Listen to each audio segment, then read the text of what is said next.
Hello, welcome to Motivational Mondays. And this is my first episode on YouTube now. And now Motivational Mondays has actually officially moved to 8 p.m.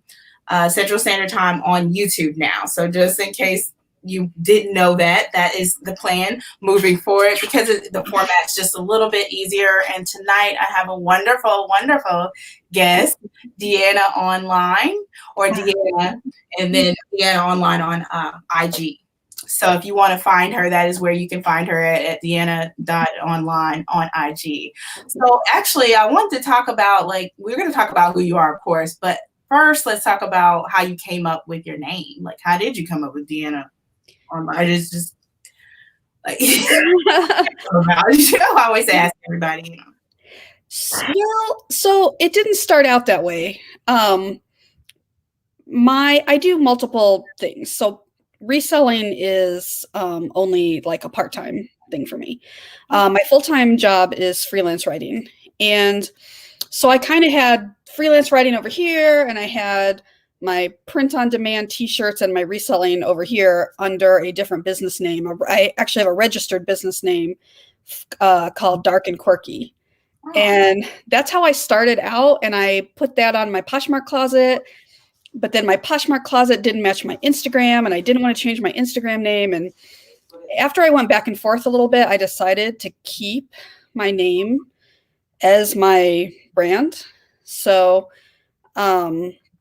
and just changed it, Deanna.Online. It was like kind of like my online life, and that I make money online, and it could fit for both reselling and for the writing. So I just decided to switch my Instagram name to that and my Poshmark name so they match.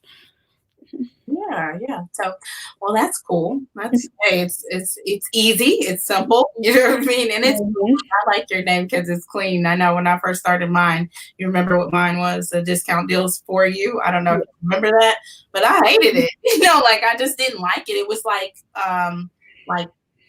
not cheesy, but right. cheap. You know what I mean? Like cheap deals for you, or right. You know what? And I really think about that, and I'm like totally not trying to call anybody out or anything, but the amount when I'm like scrolling through Poshmark, liking people followed my stuff and I'm sharing their stuff or whatever. And it really surprises me how many people have the word thrifting in their name on their Poshmark closet. Because that's great for resellers, but that's not really what you want the public to think of when they think of buying stuff. Even though that might be where your stuff's coming from, they don't need to know that. Right. So right up front your name like that. So yeah, I kind of stayed away from the cutesy names, and I thought maybe just go in with your name, especially if you want to branch off and do anything else, like grow your Instagram account or write books or anything like that. You might want to have like a brand that's your name. Hey, Margaret. Hey, Tiana.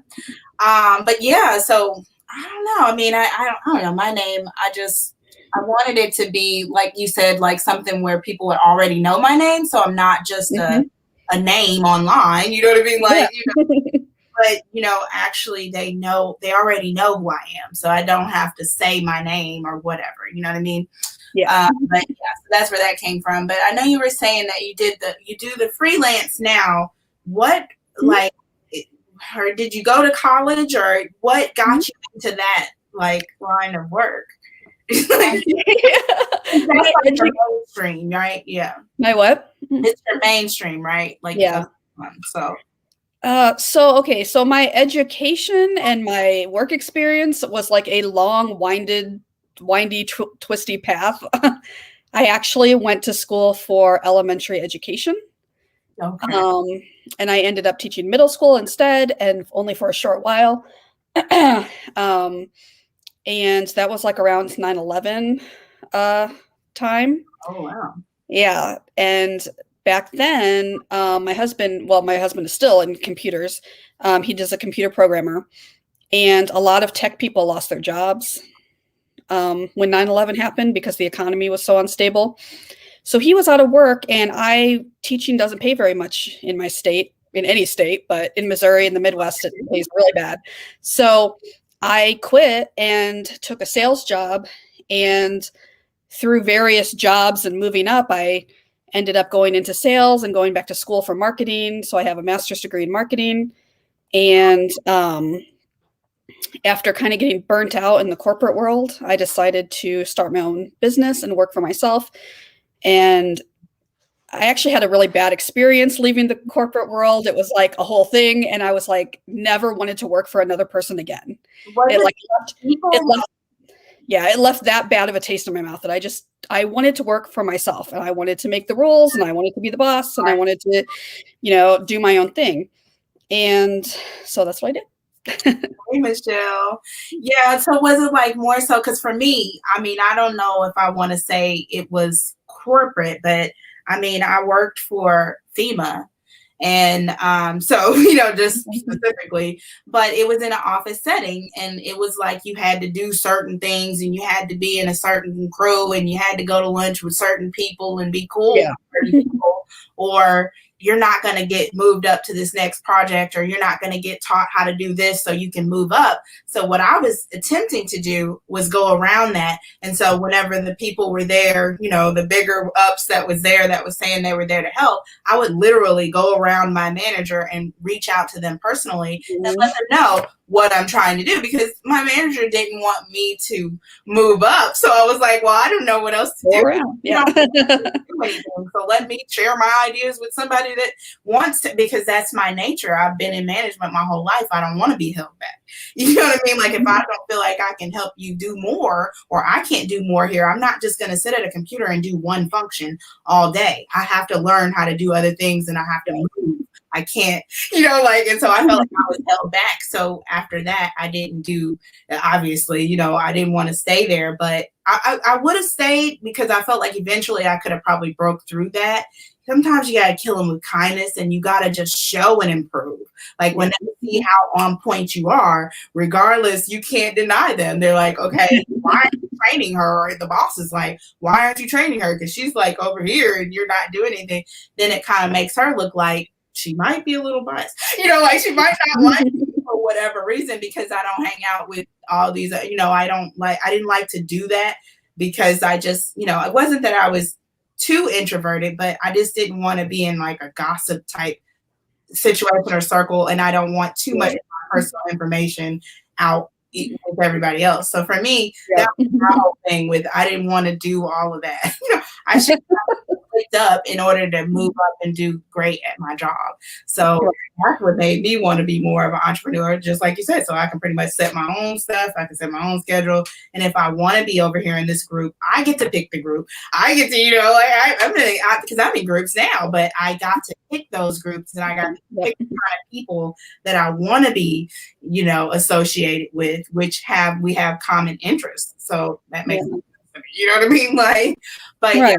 And plus working at any type of, clock in and clock out type job, you're working, and I was working, I was in management. I was actually director of inside sales. And for a few years, I was working like 60 or more hours a week and hardly spending any time with my family. And, I've got 2 kids, and one of my 2 kids has special needs, and I had to be off a lot. I had to go to doctor's appointments. I had to go to, all these meetings and things like that. So it was really better for me to be able to, I didn't mind being a working parent the whole time they were little, but it actually got harder when they got older. I always thought, it'd be easier as they get more independent, but it actually got harder. I mean, some things I needed more flexibility than ever. So it just really worked out to move to something where, and it's really fulfilling to be able to just generate income on your own. Like, yes, you always say like, oh, I work for myself, or I'm self-employed, or I have like a small business. But it's like, it's all really just me. It's all really just me sitting in front of a computer making money. Like, it just, and when left with like few other options that work for you, if you have any type of skills where you can sit down and just make money, I think that's something you should be proud of. Absolutely. I was talking to my cousin earlier. She's like, I think I'm going to write papers for people because she was always so good at writing papers. She's got a PhD. She can do it. And so that's just a second, another way to make some more money on the side while she's doing whatever. I think she's getting ready to take a leave. But, and then while she's taking her leave, she's still making up that extra income because once you take leave, of course, you don't get your 100, your whole pay. Right. Like, how can I make that up and it not be nothing to me? Well, papers ain't nothing. Like she wrote those all through college. So it's something that you can do to generate money on the side, but for me personally, I'm into trying to get into the not active, but the non-active or passive streams of income. So with that being said, I know you have something already. You have the activity planner, right? Like, where can they find it? Like, right here. Tell us about it and then where we can find it. Well, there is a link to it in my bio on Instagram. Okay. And it's actually, I sell it through Amazon. So if you have Amazon Prime, you can get free shipping for it. And it's only $12.99. But it's a whole year planner and it's undated. So like if you just want to start in February, you can. You don't have to be like, oh, I missed January and February. Now I can't buy the planner, because you can start any month you want. But it just has some things in there that I would want in a planner, because it has a place for goals, because I'm really big on goals and habit trackers. And then it has the, regular, what you would expect in a planner with the month and day calendars and whatnot. But the point is that I created this planner and sell it through Amazon as, I wouldn't call it, it's not 100% passive income because there's work up front. Well, I mean, I guess that's kind of true in any passive income. Right. But there's work up front, but then once you do it and you put it out there, then you're done. So I do this with, these are called low content books. So books where it's not a story, but there's, like a workbook or a planner, a journal, something like that. Those are all low content books. And I've helped other people, even in our own reseller community, make similar things that they can sell. So I helped Rhonda, Pink Diva, with her weight loss tracker, and I've helped some other people with books like that. But it really is pretty easy to learn how to make books like this, other downloadable or printable items, or put designs on t-shirts and things like that. It takes a little bit of work up front to create the design, come up with the ideas, whatever, put your listing out there. But for example, I'm still making money off of t-shirts and things that I made 3 years ago that I haven't touched since then. I just made it once, put it out there, and it's still making me money today. So that's good stuff. Hey, Rhonda. Rhonda's in the house. Hey, Rhonda. Who else is in the house? Shonda's in the house. Margaret. She said that's awesome. Definitely going to check it out on Amazon. That's where it's at. It's on Amazon. Okay, yep. Cool. Awesome. Terry is here. Hey, friends. Hey, Michelle. And I think Tiana showed up a little bit earlier. Hi, everybody. Thank you all for joining. Because that's something that I know, not just me, myself, because I know me coming up, I do want to do like maybe an eBay beginner guide, just something simple that can teach people how to get on it. Because it seems like a lot of people are scared of eBay. I'm not, I guess, because it's where I started. I know the first platform I started selling on. So to me, it's not really a beast at all. And then I did eBay, and then I did books on Amazon.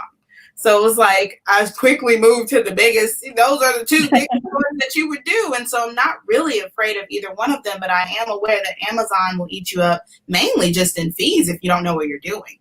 You know what I mean? Or a bigger competition, somebody else comes in selling something similar and boom, you're out of the water. So it's just things like that you really have to watch out for. But as far as the back end work, like getting your listing up and doing that stuff is easy to me. That's not the hard part. The hard part is making sure that whatever you have to put out is not easily replicated. You know what I mean?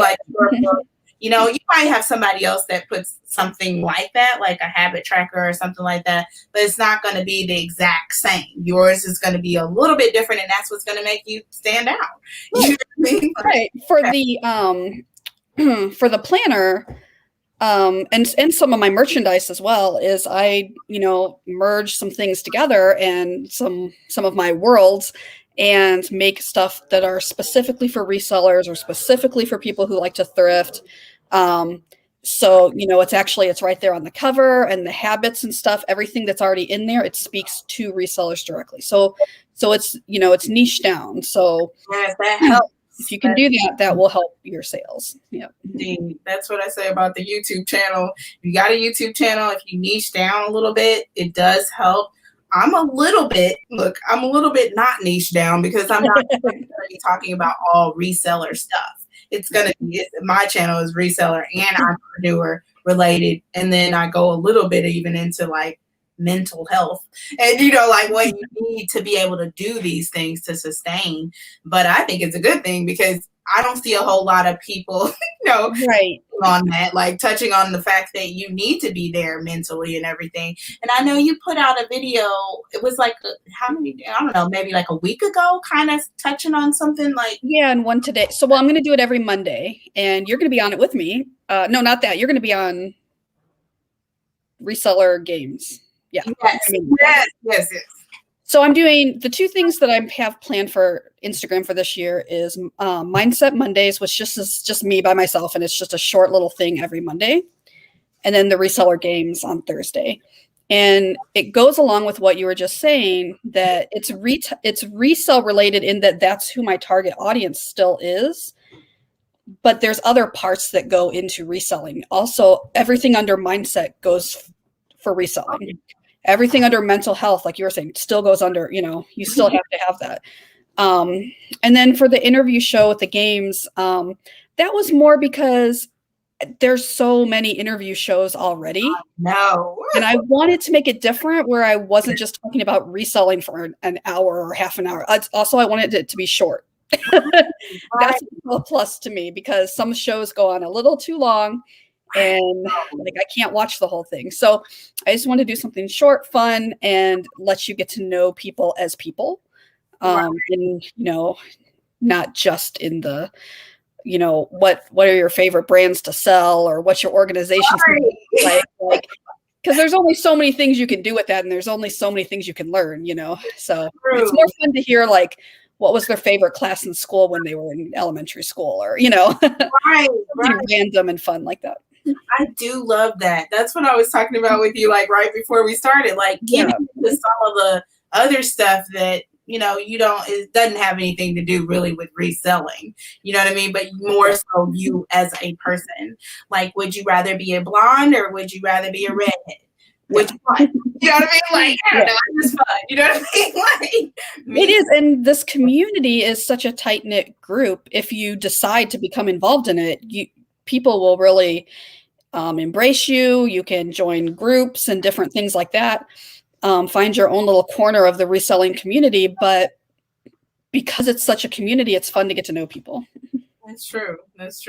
And then you got, I think you helped out Trish too with hers, like 0 to what? Yeah, Trish did 0 to 10K. 0 to 10K in 3 months, right? It was in 3 months. Yeah, she lost her. She had a great Instagram account. It was over 10,000 followers, and she lost it, got locked out of it, got hacked or whatever. And so she couldn't get her account back. So she had to start over. And she just kind of made it a goal for herself. She wanted to get back all her followers and then some, like in the shortest amount of time possible. And she did it in 3 months. So it took me like almost a year to get to 10,000 followers. But she did it in 3 months. So it's a really good book. It's short. It's got like actionable stuff that you can do, and like a log where you can take her advice and track that you're doing it every day. So okay. Mm-hmm. So it kind of gives you an insight as to how she was able to do that. Now, granted, there are some things I was thinking about it in my head, like, can the average person just starting out that did not ever have a following, because she kind of has one up, because she definitely got some. Yeah, she was able to get some of her followers back by promoting herself. Here was my old name, here's my new name. Right. For sure. But I mean, that doesn't get you. No, it doesn't. From 0 to 10K in 3 months. So it doesn't. I mean, definitely a lot of that was still that hard work that you got to put in. It's like a part-time job. if you're doing like this. Literally now, so you don't have to do it that fast. Obviously, there's no, you don't get a prize for like getting there the fastest. But she literally took off almost completely from her reselling to focus on that. So she focused like a big percentage of her work day every day to it to get it back there. Yeah. Yeah, I wouldn't be able to do it. No, like, no, I won't be able to do it because, like, me right now, I know that the algorithm likes like 3 posts a day. I get that, but I'm not going to be able to do that because of where I'm focused at right now is where the money is. No, like I know, unfortunately, like, I can't do all the things that I just simply enjoy doing because really, if I had it my way, I might actually want to do that more because it's fun. You know what I mean? And you just engage and it's fun. But just to do one post right now, I'm looking at 15 minutes before, 15 minutes after, plus the time that it takes to put the post up. So for me, every post is taking at least 30 to 45 minutes because I'm writing it out, or unless I wrote it the night before, because sometimes I do that. But, like I'll write it the night before. And that way, when I get ready to post, then I'm just engaging 15 minutes before and 15 minutes after, but that's still 30 minutes. Either way it goes, I'm trying to limit my time on social media because sometimes you end up just getting simply overwhelmed just for, we talked about that on Clubhouse earlier with Tiana and Terry about how sometimes just the all of the posting and the Instagram and all of that, sometimes it's just too much on top of everything else you have to do. And that's why I was like, if you can't go at 3 posts a day, then don't stress yourself out trying to get the 3. What do you do? Like, how many posts do you do? Or what's your target? Yeah. So there is some truth to the algorithm, and everyone has a little bit of a different take on it. Right now, they're really pushing video. So, as bad and horribly designed as Reels is, they are like all in on it. They don't care. They're cashing in. They want it to be a thing, and they're going to force it. So, I don't like videos. I'm forcing myself to do more interviews and do more lives and stuff, even though I hate it. The part that I hate, I don't like looking at myself. I tried. That's why a lot of times I'm not looking at the camera because I'm not watching myself. It bothers me. So, so I don't like doing reels and stuff. So I try to find things to do where I don't have to be in it. But if they want you to do so many a week or whatever, I'm just trying to do like one. If I can get 1 a week in there, I'm fine. Right. For posting, I try to do 2 to 3 a day. If I don't make 3, I don't care. The thing that really, I think, stories are pretty important because at the top row, if you have posted a story recently, it pops you back up at the top. So doing that throughout the day, even if you're just sharing something, just reminds people that you're there. But really, the engagement is the biggest piece. Even if you're not posting very much, the way I got so many followers so quickly, because I had about a year ago, I think I had like 3,000 followers, and I had my Instagram forever, and it had went through various variations. It wasn't always a reseller. It was my personal account. Then I was doing my freelance stuff. And then I decided that the reselling community was the most fun. So I decided to aim it at that. Yeah. And that's when I was like, I guess it wasn't a whole year ago. I guess it was about 7 months ago. I was like, you know what? I'm going to try to get to 10,000 followers because I want that swipe up feature to sell on my shirts and planner and stuff, right? That's the only reason I wanted it. I didn't care about people following me. I just wanted that swipe up feature. So the main thing, though, I think is engaging with people and not just following, not just doing the follow trains and blindly following people, but targeted search to find the person, and then making sure that they're an active person, and then liking several of their posts, leaving thoughtful comment on 1 or 2, and then following them. Right. That takes forever. It takes a lot of time. Showcase them or to put them on their stories or something. If you do end up liking them, like I look at people that follow me. And if what they're talking about or their stuff matches up with what I'm doing, and I feel like they're active, because I don't want somebody that, oh, they were on here last week and then they were on here a month ago or whatever, they're hopping around. I don't really care that much about that. I'm sorry, I probably won't follow them back, even if they are, like along the same. Not serious. I really want the people that are not really serious, but like people that are more like active. That's all. You know what I mean? Like, and that's because you only get so many people that you can follow. So I just want to make sure I'm utilizing that with the people that, because if you think about it, if you have 10,000 followers and a lot of your followers are not even hardly active, then that's probably why, when you post something, you've got a low amount. Like if you don't have that, a higher amount, but it's generally around 10% anyway. So, you know what I'm saying? Somewhere around 100, you should get 100 or more likes probably on each post is what I'm thinking, because most people get 10%. But if you're doing that follow method and you're engaging and stuff like that, if you're more active and then you're doing 3 posts every day, you're way more active and you're engaging more, then your posts are going to be looking like 200 and 300 because you know what I mean? Because you engage more with your people. And so they recognize that. And then when they are on the app, even those people that aren't on every day, you're going to pop up in their feed because you're active and you're engaging with them. So you're going to have more likes naturally. You know what I mean? And it's so, but I don't know. I guess I don't base it off of likes. I just try to put on there, just stuff that I think would be like, especially relatable, just relatable content for definitely. Yeah. Like things that other people I'm going through that other people might be able to identify with, especially for reels. You know what I mean? Like the reels, and then I try to find ways to not always, like you said, have to put myself in it. I may use a movie clip. I may use something else. That way you don't always have to be the person. Right. Because I don't want to be on camera all the time. Believe it or not, sometimes I don't want to do it. If you don't want to, excuse me, if you don't want to do the funny things and the trends and the little weird dances and whatever they're doing on there, if you don't want to do that stuff, there's other things you can do. And you can just show things and put them to music. You can do tips. You can do like little tiny short tutorials. One of the reels that I put up that got the most views and interactions was like this really short tutorial on how to get rid of the watermark at the bottom of the photo room app photos.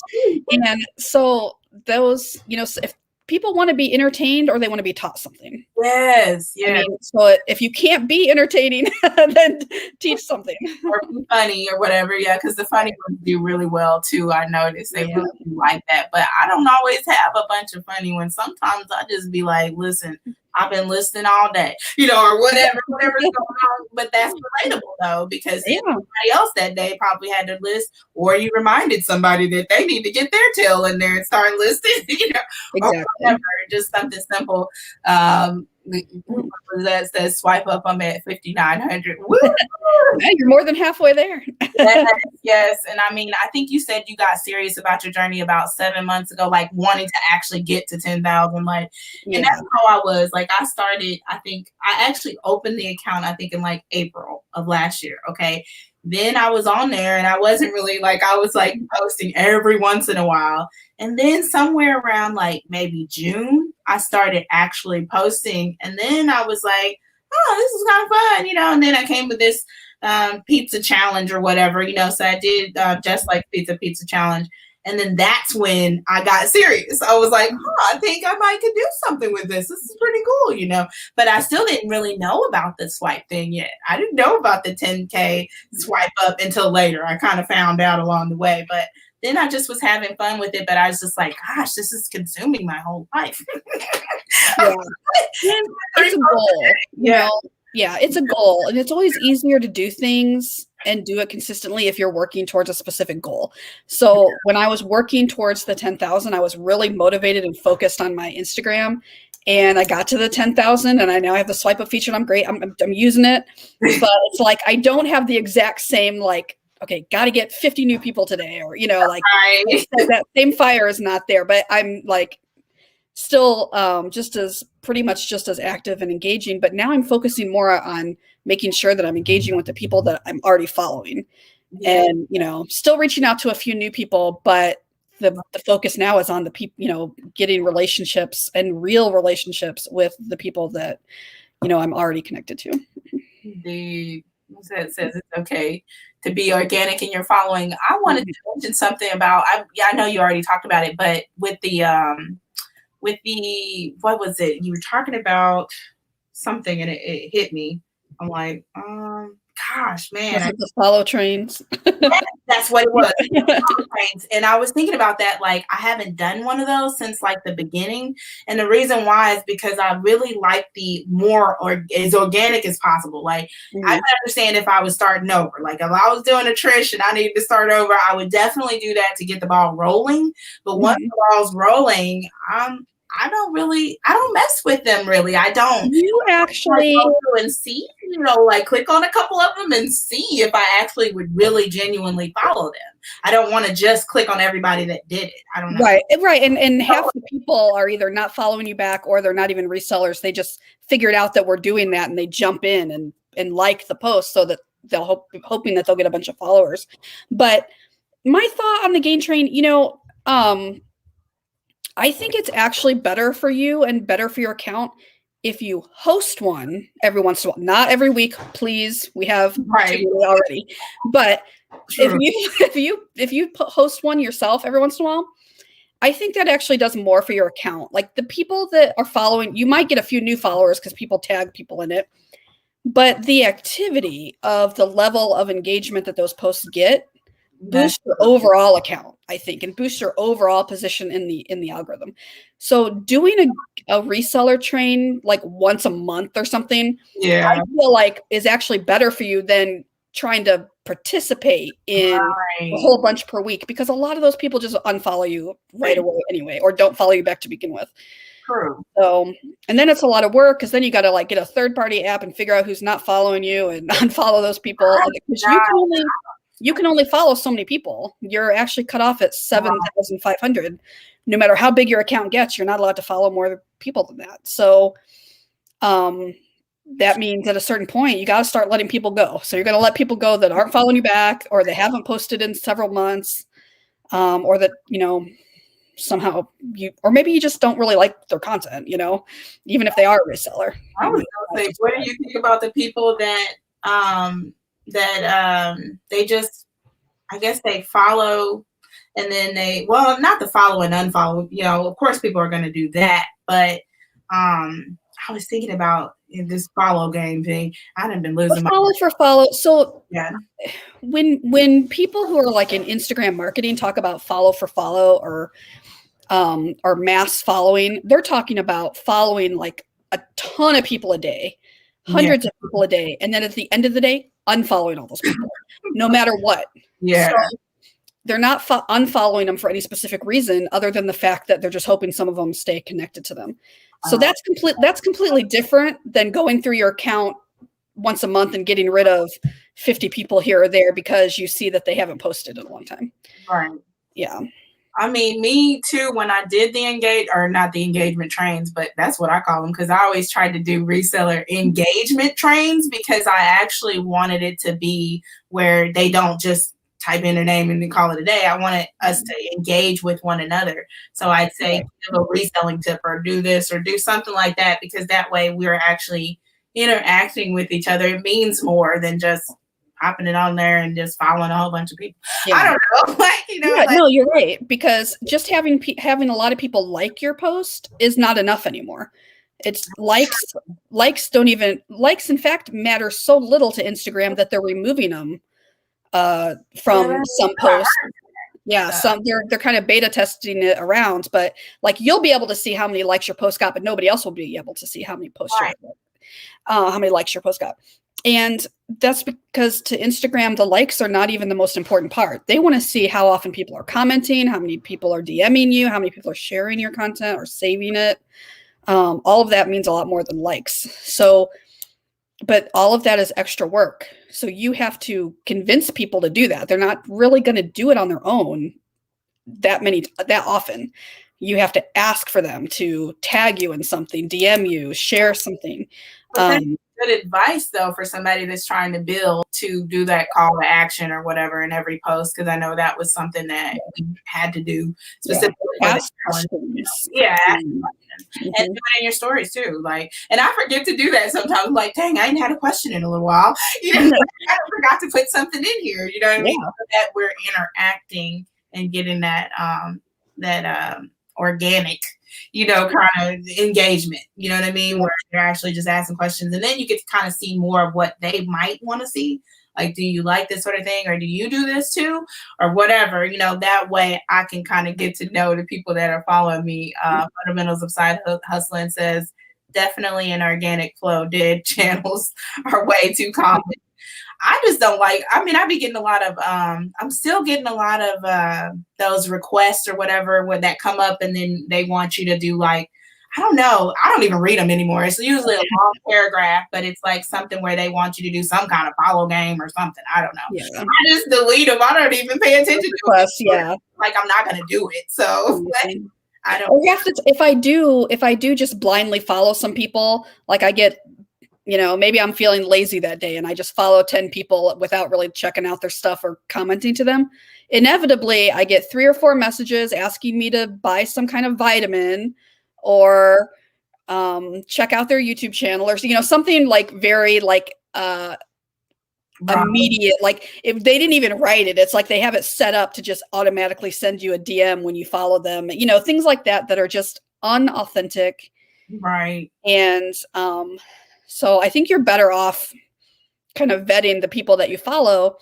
And that's another thing that's good for it from a marketing standpoint when you're trying to build an Instagram account would be to only follow people that are within your niche, because Instagram has to learn who you are and what you like. And if they learn who you are and what you like, they will show your account as a suggestion to other people. You know, when you're kind of scrolling through your feed and then all of a sudden it's like, here's 10 random people we think you're going to like. They're not random. They're picked based, the algorithm picks them based on who they think you are. And it's going to show you to people they think are going to like you based on who you are.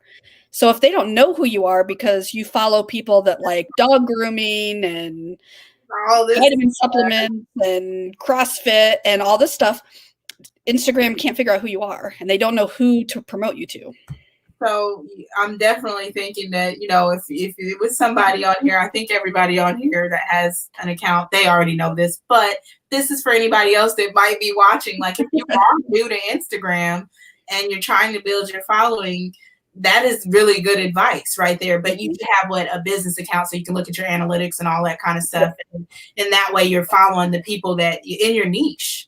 You know, that's good advice, you know, because I didn't know that starting out. I would, if I liked somebody, I would just go ahead and follow until I made it a business specifically for resale. Well, there were people that were doing things like joining really large engagement pods, or I'm even seeing it on Clubhouse already. There's Clubhouse talks to be like, everybody come in this room and we'll all follow each other on Instagram and we'll all blow up and be really big. Yeah. Not if you're all different niches. That it doesn't work. It really doesn't. It doesn't really work to follow a bunch of people and have a bunch of random people follow you. Yeah. It really does have to be organic, and it really does have to be niche down, or Instagram can't figure out who you are. Let's see. Look, who said, all right, let's do it. Train tomorrow. Absolutely. I mean, we'll all do it on the same day. That we, you know, like I said, I'm not seeing as many of them either. I used to see them a lot more often, and now I'm not seeing them as much, probably because they're not as effective as they used to be. Right. They used to be more effective. I'm not sure who started. Yeah, I would say run one once a month or twice a month if you're really trying to get a lot of people, rather than participating in one every day or several times a week. Put one on once or twice a month. I think it actually will do better for you.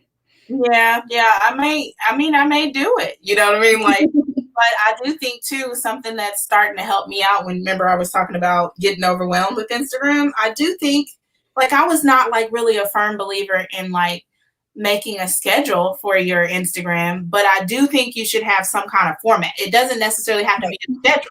Just have a format, you know what I mean? Like if you want to do, and then it's a backup. Like if you're in the moment and then you decide, oh, I want to post this because it's an in the moment thing, then do that.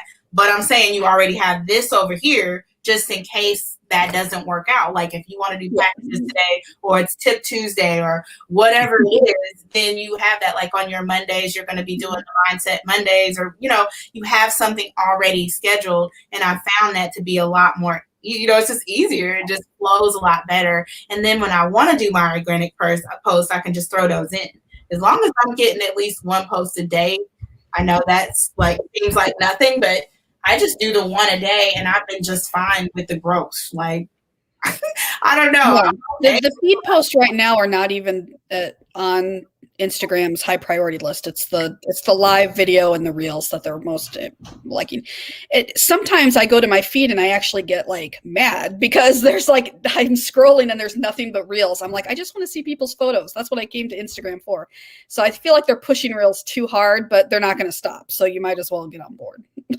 Right. I mean, like I said, I do them. I do them every week, without a doubt. Like, I'm going to do at least one reel every week. One. That'd be, it's plenty. I think if you go to a good way to get one in, is just if you go to the thrift store once a week, you know, if you're not thrifting, then I guess that won't work for you. But, you know, I'm just doing 30-minute runs. I'm not even going in there for a long amount of time, and give them something. Give them your mindset or something. Look, this is what I'm not picking up today, or you can do whatever you want, or whatever you thought was interesting. You saw that rack over there. Look at that rack over, you know, because everybody likes when a new rack comes out, so you can make a joke out of that or whatever. But you can do an easy video, you know, 5-10 seconds, just something like that. So this is, again, for people that like are like, oh, I don't like reels, or I don't want to do it. It seems kind of difficult, but actually it can be really simple. Because one time I was just thinking about the lines, or not the lines, but how long the rows are, and I did one on that. I mean, that's like 5 seconds to like just, you know, blink over, and I'm like, God, that dang on row is so long. Like, just slap on some music or some text on there, and and I was thinking about how long it takes me to go through all those rows, and like it does take a long time to go through all, you know what I mean? So now I'm like, I don't know, I'm thinking about doing shoes more so than anything else, but tops is one of my top sellers, so I think I might have put something like that in there, you know, on the reel. But anyways, stuff like that is just easy to do. But Terry says, yes, I have too many people that I am following right now. So slowly I am unfollowing people that are not active. I think that's a good idea to do that, to go through at some point and delete some of those people that aren't even, they're just sitting there. Like I said, that's why when you put your post out, if you're not getting at least 10% of your followers to like your stuff, that's probably why, because a lot of people that are following you, they're not doing anything. They're just like dead accounts. Yeah. And you know what? A lot of times I do that while, like, if something is processing or doing something, or if I'm in line, or maybe, you know, I'm taking a break and I'm watching TV or something like that, I will go through my Instagram, go to the followers tab that shows all the people that are that you're following. No, I'm sorry, following people I'm following. And I literally, first I'll like spin it real fast, you know, just to go to a random spot, and I'll pick a random spot, and I will literally open every single one and look at when the last time they posted was. And if the last time they posted was over a month ago, I delete them. Yeah. You know, just like I said, they're hardly active. And so if you want the people that are active that way, you know, hey, it's showing, it's just increasing that engagement and showing Instagram once again who you are by the likes and the engagement, people that are actually comment on because I want to be able to. Instagram doesn't have a good way to, like, it on Twitter. You can have like lists of people, and you can go to those lists and see their posts. You can't do that on Instagram. So if I'm following 6,000 people, but I really only interact with 50 or so of them on a regular basis, I'd like to be able to see those 50. And the close friends thing doesn't do any. That actually only helps you eliminate people from your story. It doesn't show you their posts. And so then the only thing that I have done as a tip for everyone that works, but not that great, is to save. I save one post from each person that I really want to make sure that I'm following, like my reseller or slackers group that I have. The people that are in that, I'll go to their post. I try to find a picture that reminds me of them from their feed, like a photo of their face or something. Yeah. And I save it, and I named the album Reseller Slackers, so I know who those people are. So I can go to that album and I can easily find those people. Now you have to click on each one to go to their post, so it's annoying. Yeah. It's the closest thing I can find to any type of list where you can filter out, because if you're following 6,000 people, you're not really going to engage with all 6,000, but you want to make sure you're seeing the 50 that you want to. So that is true. That's a good way to do that. Cause I was like trying to figure out, like in some of the groups that I'm in, how some of the people I'm not ever seeing their posts. I have to go directly to their thing and then go and like see their stuff, because I'm not going to turn on notifications either. I cannot stand all right. So I have to leave it like it is. So if I'm not on the app and you DM me, I'm not going to see it until I get on the app. You know what I mean? Right. Like, I don't want all of that. It's just too disturbing during my day. It's like, yeah. So getting all of that, and then I'm trying to get stuff done, and then I can't if the notifications keep popping up. Like even now, like a couple things came up on my watch, and I'm like, man, and I'm just trained to keep, that response. You're just gonna respond to it. So I even try to set my phone on like airplane mode, but you know what I mean? But when I'm using it for pictures or something, like I'm transferring the pictures or whatever, then I can't. So I have to find a way to cut back. And so I have that problem right now with Clubhouse. It's like a million notifications every time someone starts a room. I'm like, okay, I'm going to turn notifications off any day now for Clubhouse. I haven't done it yet, but I'm definitely probably going to turn my notifications off for that. Everybody remember to hit the thumbs up and subscribe. So Deanna, let me see. So Deanna, I heard that if you do a TikTok and share it on Reels, IG doesn't like it and will hide your reel, huh? Yeah. So they are logo on it? Yeah. So people are just Instagram made Reels for two reasons. One, because you'll notice anytime somebody else creates something, they want in on it. They want to try to replicate it. So they were losing audience to Snapchat. So that's when they started doing the stories. Yeah. And then they were losing audience to TikTok. So then they started Reels. So it's like they want to be everything. And when you try to be everything, you're not good at anything. So that's kind of what's happening to them right now. But they didn't start it just so that people could take all their content from TikTok and share it on Reels. They don't like it. So now they won't it's not against the rules. They're not going to ban you or anything, but they're not going to give an uploaded video like that as much weight as they will one that was made natively with their app. Even if you never had it on TikTok, but you filmed it and edited it and then uploaded it, so that's a little better than importing it from TikTok, but not that much better. And then the most weight is given to the ones that were actually created using the Instagram app. That's crazy. Because sometimes what I'll do is I'll already have the footage and then I'll add in some stuff using their stuff, like add in the music, and I might add it. And I think that's okay. Yeah, because you're still using the app. Yeah. But yeah, I did hear that if you want the most weight possible on that reel, you have to do the entire thing from start to finish, film it and edit it and everything. But then there's, then it starts dropping. If you uploaded it, it's okay, but you have to at least use some of the features. If you straight put it through TikTok with the TikTok logo on it, buried. So you can save there's no way to save what you do on TikTok without the logo being there. You can't. Well, there is a free website. There's a free website you can go to, put the link to the TikTok, and it will rip it off of the and it will take it off. I do that for a client that I'm helping with her Instagram account. And yeah. So there are free. If you just Google that, you'll be able to find it. It wasn't hard to find. I just found it by Googling it.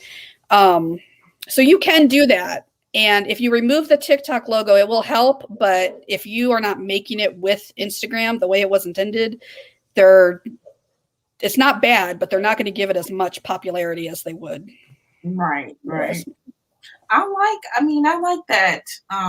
You shared that because I wasn't thinking about it, because I was like, if you're going to do a reel on, I know it's just a lot of platforms, but because I was like, if I add one more platform to reselling or into anything else that I'm doing in my life, my head's going to explode. But actually do a reel on, if you do it for Instagram, then you can I would think that would be actually easy to take over to TikTok. It wouldn't be that hard.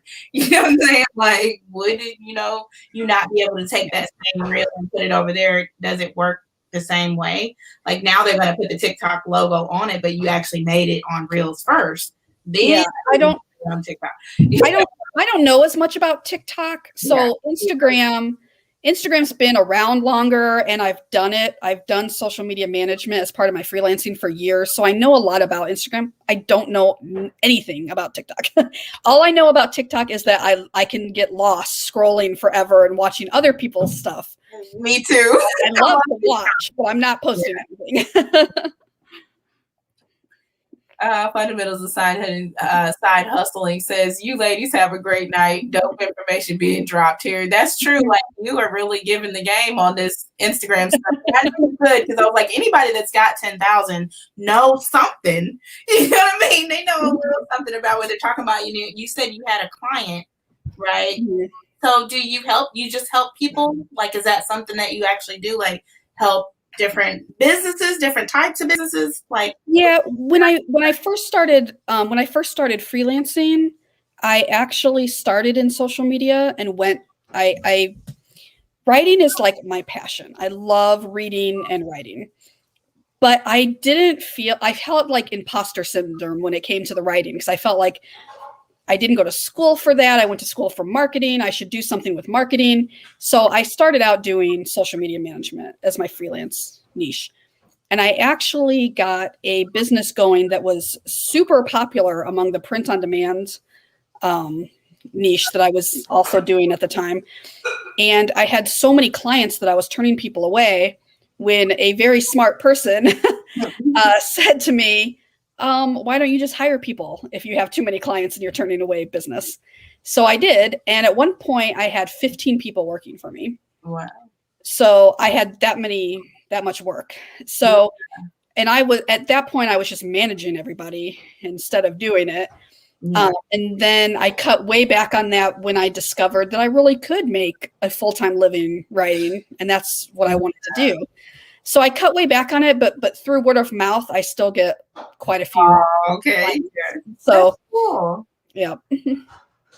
So do you get in Clubhouse sometimes too and give like a little bit of advice on that? Like, I haven't yet. I listened to Clubhouse a lot when it first came out, before the reselling community caught on to it. When it was like first out, I got an invitation really early from a friend, and then the reselling kind of like caught on like wildfire. We started giving the invitations to each other. And it was kind of like shiny object syndrome. I've listened to it a lot the first couple weeks that I was a member of it. And now I hardly listen to it at all. So I just honestly, here's my take on it. If I can say what I think about it. I love Clubhouse, don't get me wrong. And I do think there's a lot of nuggets and stuff being dropped all the time, knowledge bombs and all that good stuff. Yeah. But at the same time, I'm an advocate for mental health and that sort of thing. And I feel like if you're multitasking all the time, then your brain's gonna continue to try to multitask all the time. When are you actually really focusing in on what you really need to get accomplished? When are you doing that? If you're doing that, to do that, because then you're like, oh, it's on in the background and I could do this while I'm doing this. But then you're getting more of that, and you're never 100% in what you're doing, and that's where your best quality and deep thinking and all of that, your work ethic, you have to learn how to do that if you want to be a part of the top 3. If you want to join them, I'm happy to ask for you to learn how to be a deep focused thinker. You can't if you're always multitasking. We already have so many other things we need to be able to do that, to do like driving, you're going to talk on the phone or whatever. I get that, you know what I mean? But I'm talking about like with things that you could avoid doing that with, which Clubhouse is one of them.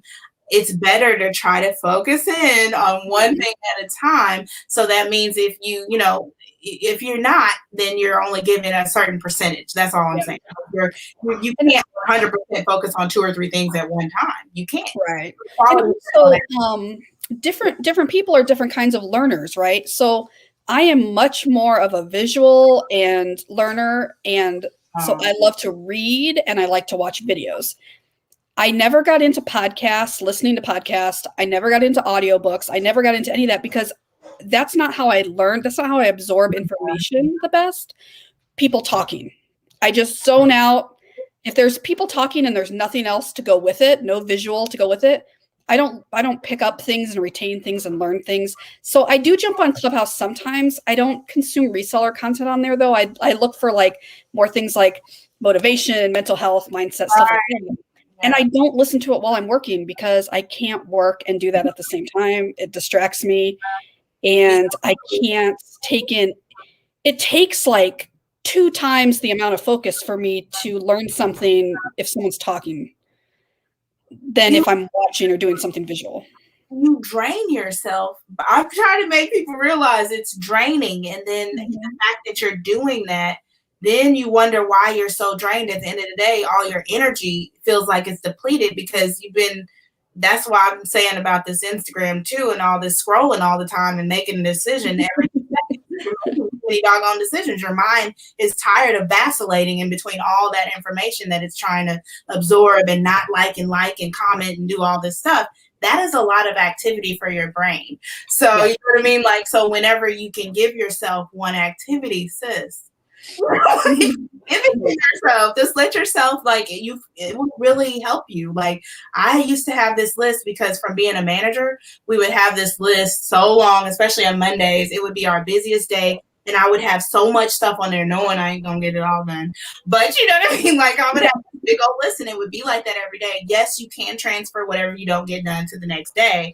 But having that mentality, it just gives you a scatterness. Like, I have this, let me run over and do this, let me run over and do that. Oh, this little one, and you know, like, because it's so many things on there. But if I would just say, I need to get these 5 things done, then write the next 5 on the next page or something. I don't know, but prioritize it and get those top ones done. And I just feel like that's so much like a weight, you know, just came off of me just by doing that, because you don't feel like you have to get 16 or 20 things done today. You only really have to get these 5 really done. And then if you get to those, great. Otherwise, we'll put that in the top 5 tomorrow, you know, or whatever. Or whatever, you know, like, but do that, because for me personally, I don't know if this will work for everybody else, but I'm sharing it because I think it might. I mean, I was driving myself crazy trying to have a list of things that was 15, 20 things to do every day because I couldn't get them all done. It ain't happening anyway. So, you know, and another thing you could do is batch, like, you know, like you do batch stuff, you know, like on this day, it's clean house day, whatever I need to do, laundry, whatever you want to do, the shower, whatever. I do my shower once a week. You know what I mean? Like stuff like that. If you don't, then it just gets out of control. And now it's just taking forever to clean. Or same thing with the laundry. If you let it go for 2 weeks, now it's forever getting everything washed and it's like such a chore. It's so annoying. But if you would just batch it in one day, then if you don't want to do this stuff every single day, put it in one day. Or you have a couple days a week where you cook. If you're not a cooker every single night, because I don't, but you know, because I don't want to clean the kitchen every single night. Like if I do that, now I got to do the grates. I got to do, you know, like the stove. I got to do all this stuff, the floor. I like everything to be clean. So I'm not going to cook every single night because mess up your clean kitchen. Yes, and then it takes time to do that. So I want to have a time every single night where I can relax too. So then I'm going to set out 2 or 3 nights a week where I'm going to actually cook something. And that's it. You know, so my kitchen can stay clean like I like it. But I think just little stuff like that works. And definitely give yourself at the end of the day some time to relax. So I would like work all the way from morning all the way into the evening. Now, granted, I'm gonna maybe stop to get something to eat or something, or I may have a phone call here and there, but I would just go all day. Yeah. That's killer. I would say for anybody, don't do that to yourself. Yeah. But, you know what I mean? Like, I don't know how you're doing it, but I'm telling you, it doesn't work for me. Do you have a cutoff time, like on your work? Well, yeah. So, I mean, I have my kids, you know, they're teenagers, but they still need me. So, and right now is completely different and crazy because we've got at home school. So my kids are not at school. They're at home, virtual learning. So Even during the day, sometimes I get pulled away and need to help them. But definitely at night, I have a stopping point because I need to cook dinner. And since they need to eat, I have to make dinner every night. I don't have a choice. Yeah. So you have to do that every night today. Yeah. So that's a have to thing. Everyone wants to eat. No taking days off of that. But like in I'm still at this good spot with my kids where they still want to do stuff with us. So, and I don't want to take advantage of that. So like I can't, I was talking to someone about this the other day. I'm like, I can't do a show several times a week and then be a guest on a show every single night and then watch everybody's show who's having a show. Yeah. Because they're all at night and I'm actually free during the day since I work for myself. That's when I have time to, I could take a half an hour here and watch part of this person's show. But at night, I want to do stuff with my kids some nights. So I can't work all night and I can't consume reseller content all night. I have to, I need free time. So makes sense. That's why I don't even bug out like when somebody can't make it. But I'm so glad that, with the way that the format is on YouTube, especially, like I just like it because it reminds you of it gives you that reminder. And I get those on YouTube, but I don't get them on Instagram. So you see what I'm saying? Like, so when I like I'm following a person on here and I can hit their bell and all of my friends, I do that on purpose. So that way I get the reminders and that way if there's a lot of stuff I try to catch a certain people. I always try to catch live because they're like so supportive of me and I want to be there for them. But a lot of times I have to watch stuff after the fact. I have to watch the replay just because of either I was working if it was during the day, if I had a deadline or something I had to work on, or if it's at night, I might be with my kids, or some of the lives are during dinner time for us. So, because people are in different time zones. So if somebody is having a live show and it starts at 6, well, I can't do it because I'm having dinner with my family. So right. Tiana talking about some client volunteer. And then Lisette says, I'm a visual learner too. I don't enjoy podcasts or audiobooks. I do like the audiobooks, but the problem is, like I said, it's almost like you need to be like the same way you would read a book. You need to be sitting down somewhere because I find that I want to write notes. So the problem is it doesn't work very well when I'm over here trying to take a walk and now I'm listening to this audiobook and I'm probably not going to remember unless I take out my notepad like on my phone to actually jot it down because I want to get this information. I don't want to just get it. I want to get it and apply it. So I can tell you from, and this is old information, but back when I was in college the first time around when I was doing for education, I can't remember what the percentage is exactly, but there are very few people who are auditory learners. That's why kids don't learn well with someone standing in front of them talking, doing a lecture. People learn by doing and visual and things like that. I think it's a huge number, like 80% of the population does not learn well by just by listening and not doing anything else. Now, but I will say for Clubhouse, the most fun that I've had on Clubhouse is when I find small rooms that are on some kind of niche topic that I like. Like there was a show I was going to regularly and I got to remember to pop into it again. And it's called like Mom Moguls in the Morning. And it doesn't get very big. There's usually like 15 or 20 people in there. And so you get a chance to talk to people.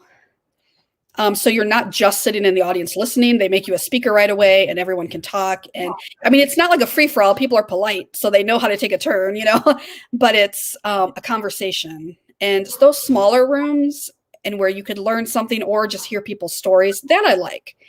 But I am not going to go to like, well, I don't want to say there's certain rooms I will not go. If you're going to sit there on Clubhouse and you want to become like a Clubhouse influencer and you're going to open a room and leave it open for 6 hours a day, right? Always on. I'm not listening to that. I have things to do.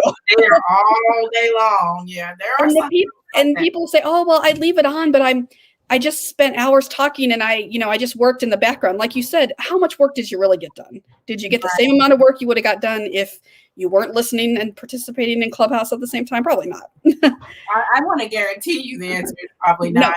But I wanted to see if you wanted to give away one of your planners. Now, I know we only have 3 people on, but I have 3 that are there. And if you guys would like to participate, what do you want to do? Just have them pick a number? Sure. Like a number in between 1 and 10, maybe? Or 1 and... I can't see who's on, so I'm not sure if any of them already have it. But as long as they don't have it, they can pick a number. Do you guys in the chat, the people that are still here, is it anybody in here that doesn't already have this activity planner? Put it in the chat. Like we'll give away one. Giveaway time. Tiana says giveaway time. She must not have one. I'm like about to put my number in here. Lizette's still in here. So if you guys want it, just pick a number in between 1 and 5. Since we only have 3 people, just pick a number in between 1 and 5.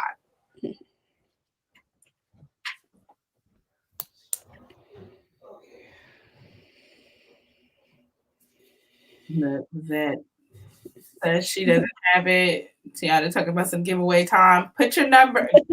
There we go. Okay. 2 people pick 3. Somebody got to pick. No. Yes.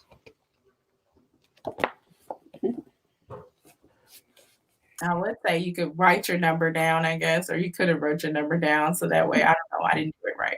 It's already been written, so you would know that you didn't just pick some number. Well, I can't see the chat unless you put it on the screen, so I can't see what numbers people are picking.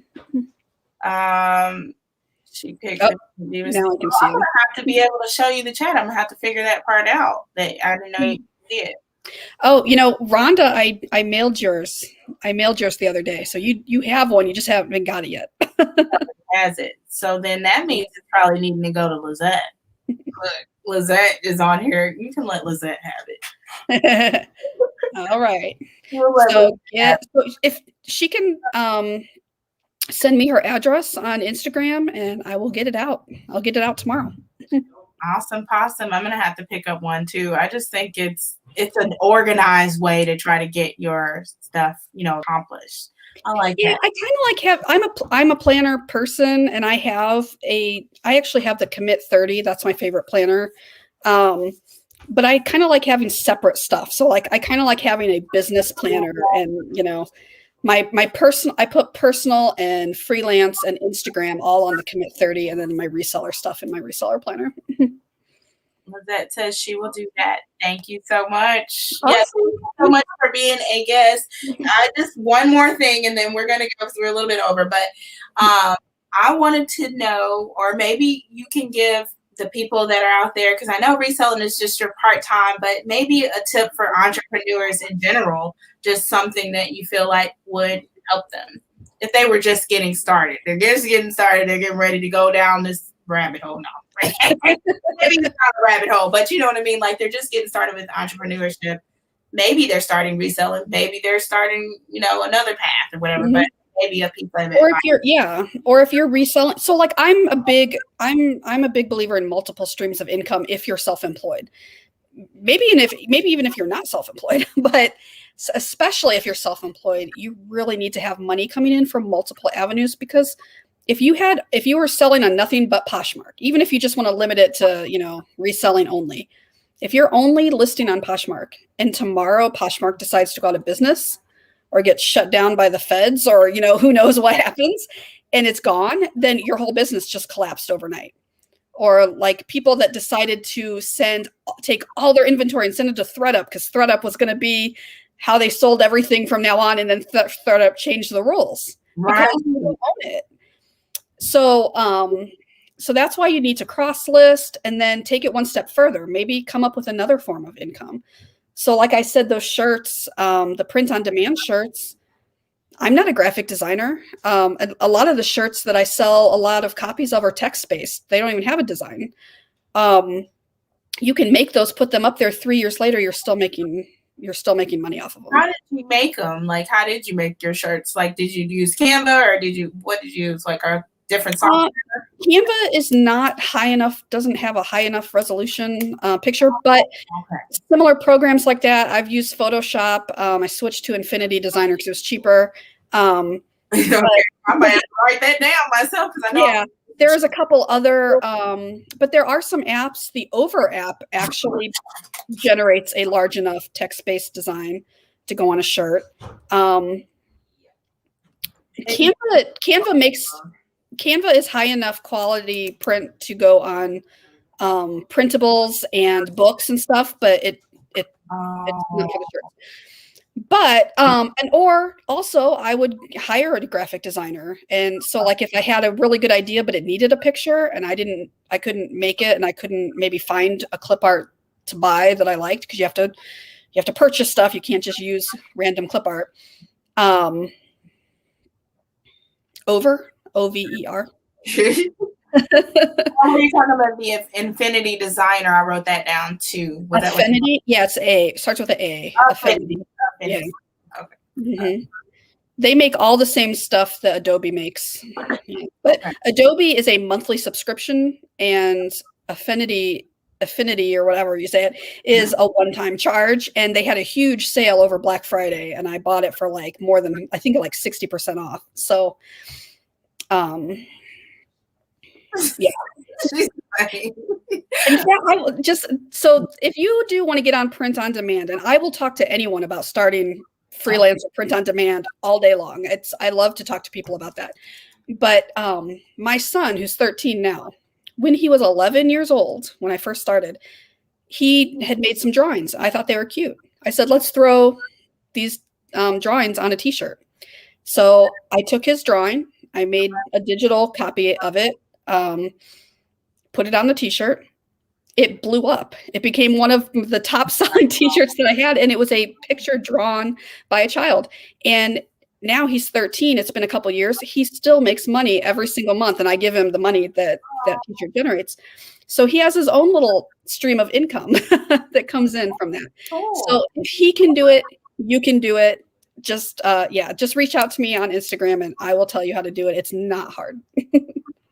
Well, thank you very much for being on the show. We've been a little bit over, but I do thank you for everybody that hung in there with me for these last few moments. This was some good nuggets here in this last little bit. I might have to put that on there.